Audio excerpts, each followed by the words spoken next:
최영수 선생님, 간단하게 자기소개 좀 부탁드릴게요. 예, 저는 1966년에 독일에 와서 간호사 생활을 하면서, 그리고 제가 제일 처음에 사회운동을 한 거는 제동 여성 모임에 들어가서 이제 그 간호사 송환 반대 이제 그런 활동을 하다가 80년대 광주 항쟁을 겪으면서 이제 본격적으로 이제 사회 활동에 나가게 됐어요. 그리고 현재 오랜 동안 또 한민족 예. 유럽연대 의장을 하고 예, 계십니다. 한민족, 예, 저는 이렇게 좀 말하자면 여러 문제 연구소 비슷하게 여러분, 하도 했는 일들이 많아가지고 한민족 유럽연대 예, 예, 10년 그러니까 2010년부터 제가 의장을 맡았는 것 같아요. 오래 한 거 장기 집권이에요. 장기 집권입니다. 저는 사실 제 이렇게 아버님이 6.25 때 돌아가셨어요. 그래서 참전용사죠. 예, 굉장히 뭐라 그럴까 좀 반공 가정에서 이제 살았다 그럴까. 네. 또 경상도에 집이 그러니까 조금 반항적이긴 했지만은 그런 어떤 정치 사회 의식 같은 거는 이렇게 반공 사상에 이렇게 좀 억눌렸었는 것 같아요. 그래서 사실 간호사 송환 반대 그런 걸 하면서 그거는 그 일은 사실 내 문제라고 생각해서 내 발등에 떨어진 문제. 왜냐하면 내 문제는 내가 해결해야 된다. 우리가 독일에 와서 이렇게 부당한 그걸 받을 이유가 없다. 그렇게 해서 열심히 나가서 이제 서명운동 서명 받고 그랬었는 것 같아요. 그러면서 이제 그때부터 이렇게 한국 그 역사, 뭐 사회 문제, 정치 문제를 공부를 하면서 네. 굉장히 많은 갈등이 내 속에 있었어요. 그래갖고는 이 의식이 되어가는 부분이 굉장히 좀 천천히 가고 힘들었어요, 저한테. 광주 항쟁이 딱 터지고 이제 20일 날, 그 아야대에서 이제 방영이 되고, 그 다음날부터 이제 우리가 그 유학생들하고 같이 모여서 뭘 해야 되겠는가, 그런 거 의논하고 그러면서 내 안에 들어있던 그런 레드 콤플렉스가 희미해진 거예요. 이거는 내가 해야 된다. 내가 해야 될, 내 삶의 가치관 속에 이제 5월 항쟁이 자리를 잡기 시작하는 거예요. 그래서 저는 굉장히 좋았죠. 왜냐하면 레드 콤플렉스가 없어지니까. 레드 콤플렉스라는 건 좀 무서운 게 이게 그렇죠. 좀 무서워. 내가 이런 이게 뭐 꼭 빨갱이들 하는 게 아니야. 막 그런 무서움증이 있었는데 그게 없어지니까 너무 나는 자유스러운 거예요. 활동하기가. 그러니까 그게 이제 광주 항쟁이 어느 정도 저한테 인간으로서 살아야 될 그런 가치관을 부여한 그런 사건이었던 운동에서 예. 한국에서는 그래도 이렇게 각각의 영역별로 각각의 단체들이 좀 나누어져 있잖아요. 여기서는 예전에 처음에 되고 저것도 해야 되고.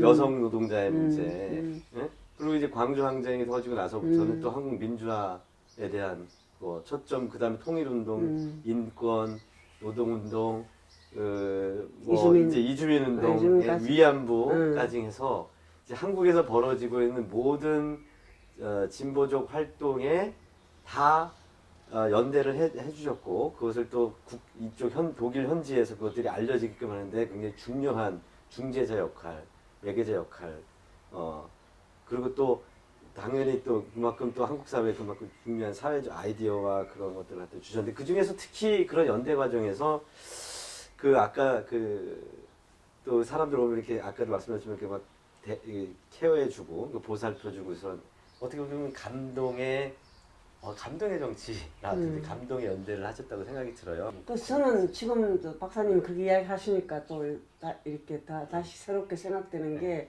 저는 많은 운동을 감성적으로 많이 한 것 같아요. 왜냐하면은 이렇게 한국에서 우리는 현장이 아니잖아요. 독일이잖아요. 해외니까. 그러니까 그 사람들이 고생하는 것보다 우리는 사실 반도 안 하고 있다.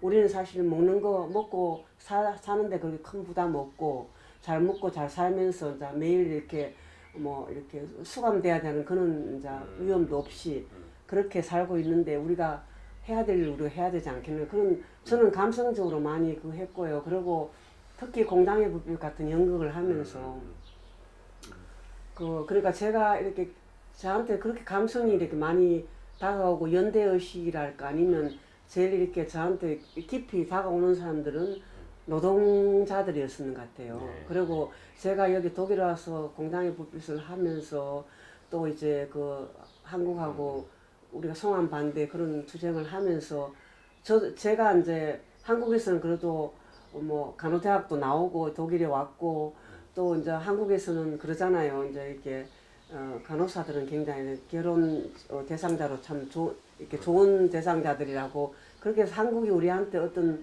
백의의 천사라는 환상을 심어준 게 우리가 여기 와서 살면서 그게 깨진 거예요. 깨지면서 이제 나도 노동자라는 그런 이제 그 인식을 하게 되면서 제일 먼저 가슴에 와닿았던 게 여성 노동자들이었어요. 저한테는 그 여성 노동자들이 시골에서 이제 서울로 공장에 가서 그렇게 이제 공장에서 그렇게 밤근무를 하면서 타이밍 약을 먹어가면서 하는 거나 우리가 여기 독일에 와서 한국 정부에 아니면 뭐 그 해 개발 공사에 무능으로 그랬는지 모르겠지만은 독일의 그 병원 시스템, 간호 시스템 우리한테 이야기 안 해줬기 때문에 우리가 여기 처음에 와서 엄청 고생을 했잖아요.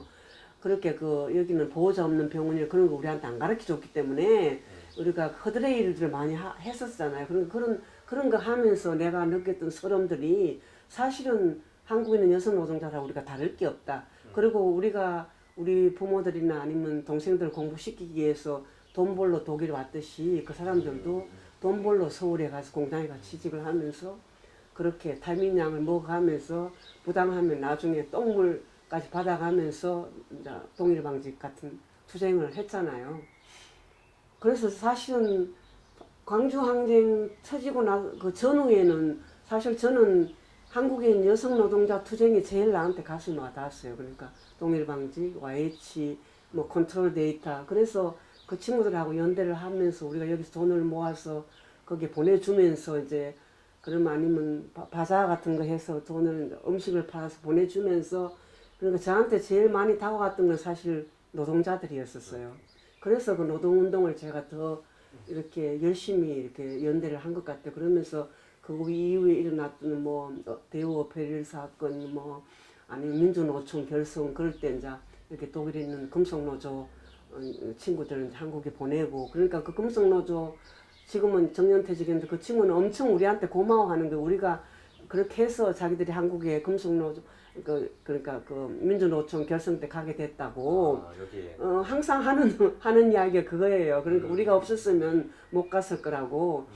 이제 그렇게 하면 자기들도 이제 민주노총하고 연대를 하면서 이제 그런 연대 활동을 하면서 독일 친구들한테 조금이라도 이제 광주항쟁도 알리고 한국의 노동운동도 알리고 이제 민주운동 알리고 그러면서 이렇게 그 친구들이 조금이라도 이렇게 할 수 있는 그런 걸 하면서 그렇게 특히 이제 노동운동 중에서도 여성 노동자가 저한테는 많이 가슴에 와닿은 거죠. 한국에 사람들이 오잖아요. 그리고 특히 여성 노동자들이 오면 저한테 더 이렇게 막 진짜로 막 잠을 안 자고라도 가서 그 친구들은 이제 그렇게 그렇게 예를 들어서 그 이총각 왔을 때 그 이총각이 뮌헨인가 어디서 이제 막 강연하고 있을 때 제가 여기 베를린 오면 꼭 피라모니를 구경시켜주고 싶더라고요. 막 아주 이렇게 기쁜 마음으로 하는 거예요. 그냥 내가 해야 되니까 이 손님이니까 잘 해줘야 된다는 그 마음이 아니라 진짜 마음에서 우러난 그랬었어요. 그러니까 그 사람이 독일에 왔을 때 그런 거 다 이렇게 심정적으로 막 이렇게 우러나서 뭐든지 해주고 싶은 거야. 진짜로 막 이렇게 속된 말로 간이라도 빼서 뭐라도 해주고 싶은 거예요. 그래서 저는 가끔 생각하면 제가 심정적으로 이렇게 감성적으로 일하는 게 많다 그런 생각이 들어요. 그래서 저는 이소순 어머님도 돌아가시 전까지 제가 한국 가면 항상 찾아가서 뵙고 그랬어요. 그래갖고 마지막까지 이제 이소순 어머님도 여기 독일에 아름다운 청년 영화제 초대받아서 왔을 때 여기 와서 이제 계시다가 이제 우리하고 같이 있다. 그러니까 항상 이소순 어머님이 그러셨어요. 독일에도 우리 곁에 테리가 살아있다. 그렇게 이야기하시고 그래갖고는 가서 이제 맛있는 거 사갖고 와서 어머님하고 같이 먹고 그래 시계를 제가 그때 berlin에 오셨을 때 시계가 고장나서 카데베 가서 하나 사드렸어요. 그랬더니 그걸 돌아가시기 전까지 갖고 있는 거예요. 이제 돌아가시기 전에 1년 전인가 제가 마지막으로 방문했는데 이거 봐라 독일 시계 아직도 있다 하면서 그래. 오, 독일에서. 그거 보여주시면서 아이고. 그런데 그런 것들이 저한테는 항상 이렇게 가슴에 남아요. 그러니까 임수경 대표가 한국 들어가서 감옥에 가고 91년에 범청학년 학생들이 와요. 여기 또 berlin으로 통해서 또 북에 간다고.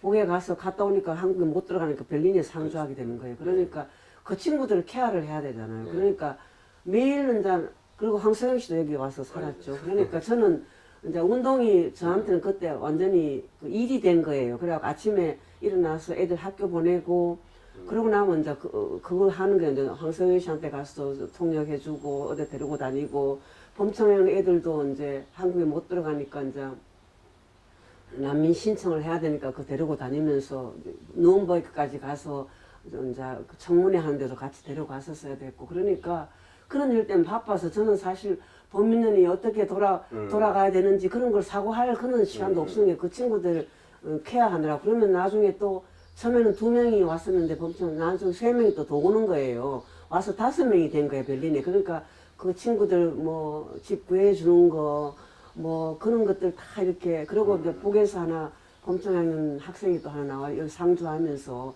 이제 그 친구들은 이제 케어하느라고 그리고 누가 하겠어 우리가 해야지 그 친구들 여기 가서 하면 아는 사람도 없고 그러는데 그러고 또 근데 저들이 하는 이제 청년 이제 범청학년 회의 남북 회의 같은 거 다 berlin에서 이제 했으니까 그런 회의 하는데 뒤에서 이제 도와주고 뭐 그런 일 하느라고 저는 사실 정신이 없었어요. 그러니까요. 이렇게 그동안 이렇게 그 시민운동 아니면 이렇게 뭐 사회개혁운동 그런 걸 이렇게 2000년대에 이렇게 하면서 한편으로는 그 통일운동 그게 하나의 큰 화두가 됐었고요. 그 다음에 저희들이 항상 대부분의 한민족 유럽연대 식구들이 내가 보면 남쪽 운동에 더 많은 이렇게 비중을 둔 것 같아요. 그래서 물론 80년대부터 광주항쟁도 있었고 그 수많은 노동운동들, 수많은 그 열사들의 죽음 뭐 그런 것들이 다 이렇게 우리 이렇게 가슴 속에 깊숙이 막혀가지고는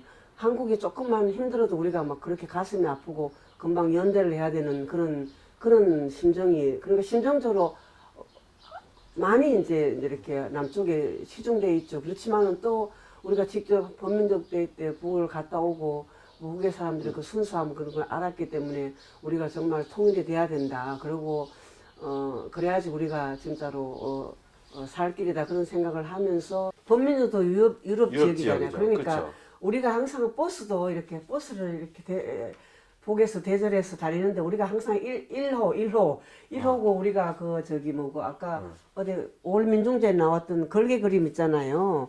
그걸 우리가 갖고 와서 이건가요? 이걸 갖고 와서 우리가 행진할 때 항상 제일 앞에 그러니까 우리는 이 걸개 그림은 광주에서 보내는 거기 때문에 우리가 이거는 온 해외 동포에 제일 앞장서야 된다 그래 우리가 항상 들고 제일 앞에서 우리 항상 다녔어요 유럽에서. 근데 저희들이 이제 이렇게 각 나라에서 거기 가서 이제 뭘 할 것인가 그런 걸 이제 계획서를 써서 보내라고 그러더라고요. 그래서 저희들이 생각했는 게 합토제에 있었어요. 광주에서 그 망월동에서 가져온 윤상월 열사의 흙이 있었어요 우리한테. 그 흙을 가져가자고. 그래서 계획서를 이제 만들었죠 민협에서 만들어가지고 우리가 일일이라는 계획서를 이제 합토제를 지내겠다 판문점에서 그렇게 했더니. 그러니까 이제 필요한 물품이 뭐냐 그렇게 해서 이제 내가 이제 돼지 대가리, 돗자리 떡 그랬더니 돼지 대가리가 뭐 때문에 필요하냐고 죽은 거 살아난 거 막 그걸 묻더라고요. 그래서 죽은 거 그래서 삶은 거였다 그랬더니 자기들이 그 때문에 총알을 이민식스 이야기 들으니까 그 때문에 토론을 5시간을 했대요. 돼지 대가리를 어떻게 삶아야 되는가 그런 것들을 그래갖고 그래서 내가 그랬어. 아이고 뭐 그렇게 힘들면 하지 말으라고. 남쪽에서는 노동자들이 돈이 없어 돼지 대가리 삶을 돈도 없어갖고는 종이 돼지 대가리를 만들어 그래가지고 그 안에 돈도 넣고 그런다고 내가 그랬더니 그건 또 존심이 상하잖아 북에서. 그래서 5마리를 삶아갖고는 제일 웃는 돼지 대가리 거기 세워놨던 우리가 가니까 웃고 있는 거예요 돼지 대가리가. 웃고 있구나. 보세요 웃고 있어요. 이쪽 앞쪽을 안 보고 이렇게 위로 보고 있는 모습이구나. 나름대로 준비를 이렇게 열심히 했군요. 네. 5시간에 난. 근데 이제 북에서는 이 고사 지낼 줄은 모르는 거예요. 그러게. 모르고는 어떻게 생각했냐면은 그래서 판문점에 이렇게 비문만 이렇게 하나 만들어 놓고 비문만 한번 만들어 놓고 이제 그 비문을 이렇게 천으로 덮어 놨더라. 그래서 그거 이렇게 이제 띄면 이제 합토제 이제 행사를 하는 걸로 알고 있습니다. 근데 우리는 유럽에서 엄청 준비를 했어요. 그래갖고는 뒤에서 이렇게 노래가 은은히 나오면 그 노래가 애국의 길, 애국의 길. 그 윤민석 씨 그거예요. 식민지 조국에 태어나 그 있잖아요. 그걸 이제 또 여기 사람들 내가 연습을 또 다 시켰어요. 그 노래를. 그래가지고 가면서 비행기 안에서 연습하고 그걸 직접 부르신 거예요? 뒤에서 불렀어요? 유럽 사람들 다 부른 거예요. 부르고 송환 간호사 송환 반대 그걸 우리 힘으로 이뤄내는 그런 전례가 있잖아요. 그렇기 때문에 이주민 우리가 여기서 이주민으로 살면서 이주민 운동을 우리 힘으로 했는데 독일 친구들이 옆에서 약간 도와주긴 했지만은 한국에 있는 이주민 그 심포지엄에 가보니까 이주민들이 몇 명 안 되는 거예요. 그리고 거의 다 한국 사람. 그래서 내가 왜 이주민들이 하나도 안 보이느냐. 자기 일들 자기들이 해야지. 이렇게 하면 예속시키는 거 아니냐. 당신들이 그런 이야기를 했더니 그 다음에 2010몇 년에 갔을 때는 이주민들이 반 이상이 넘어요. 예.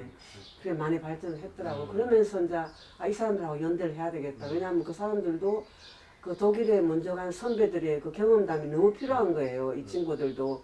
그래서 이제 지속적으로 이제 이주민과 함께 이제 연대를 우리가 하기 시작해요. 그리고 이제 2007년에 우리들을 초대를 했어요. 그래갖고는 전 이제 곳곳에 방방곡곡에 다니면서 이제 우리 문제를 이제 그러니까 독일에 있는 이주민 현황을 이제 발표를 하고 그리고 간호사 광부들이 살아온 걸 발표를 하고 그래서 우리 한민족 유럽연대에서 2007년에 10명이 갔었어요.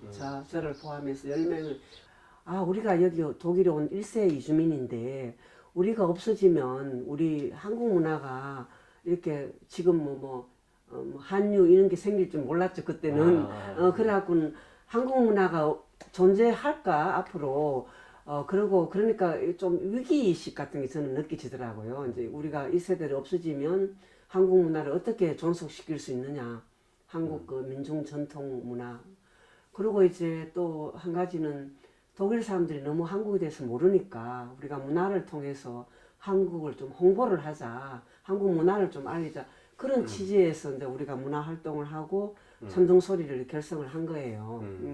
천둥소리를 결성을 했더니 94년에 결성했는데 그 해에 야들이 타민족 국제음악 경연대회에서 1등을 하게 되는 거예요. 이 친구들이. 그래갖고는 1등 상을 받게 되니까 이제 모든 거기서 각광을 받고 막 이렇게 공연 요청이 막 들어오기 시작하는 그래서 애들하고 나는 많이 돌아다녔어요.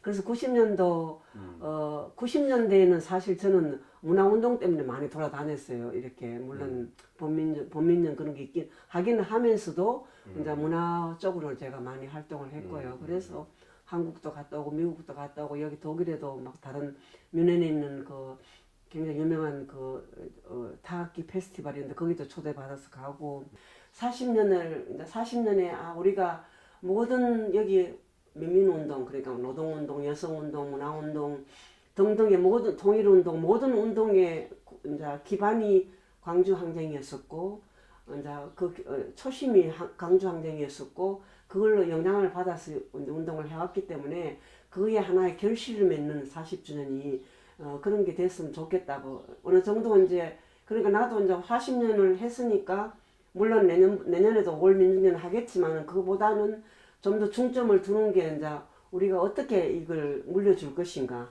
하는 거기에 대해서 좀 중점을 두는 해로 저는 삼겠다고 그렇게 생각을 많이 혼자서 했었어요. 독일은 홀로코스트 그게 거기에 대해서 조금만 좋게 이야기하거나 거기에 대해서 반대 의견만 해도 이제 처벌되잖아요. 법에 있어. 그런데 우리가 해야 될 일은 정말 이런 것들 다 헌법에 그러니까 지금 180석 받았는 민주당이 정말 너무 중대한 책임을 가지고 있는 거예요. 이때 다 그런 걸 헌법에 명시돼야 되는 거예요. 네. 그리고 광주 특별법도 18년에 문재인 대통령이 이미 발의를 했는데 그거 못하고 안 되고 있는 거잖아요.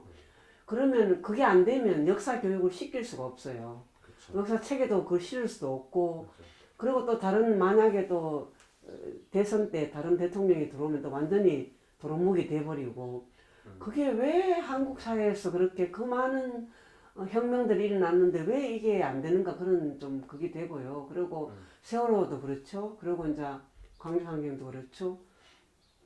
그래서 그런 것들이 시민단체만 할 게 아니라 좀 정말 이번에는 정부를 통해서 헌법화 시키는 거, 그걸 우리가 정말 적극적으로 좀 회의해서 어떻게 우리가 할 수 있는지, 뭐, 국민청원 그런 걸 통해서 할 수 있는지 그건 모르겠는데, 사실 지금까지 40년 동안 독일 운동도 사실은 해바라기예요. 왜냐하면 한국 상황이 좋아지면 또 이렇게 좀 주춤했다가 또 한국 상황이 나빠지면 확 일어나고 이런 좀 해바라기식 그런 거 했는데 좀 더 그런 걸 벗어나서 우리가 독일에서 고요하게 해외에서만 할 수 있는 그런 일들을 우리가 좀 차근차근 이제 나이들이 모두 많으니까 좀 정리를 하면서 물려줄 것은 물려주고 이제 뭐 끝날 것은 끝나고 그런 정리를 할 수 있는 시간들을 우리가 가졌으면 좋겠어요. 그러게 말입니다. 예, 예.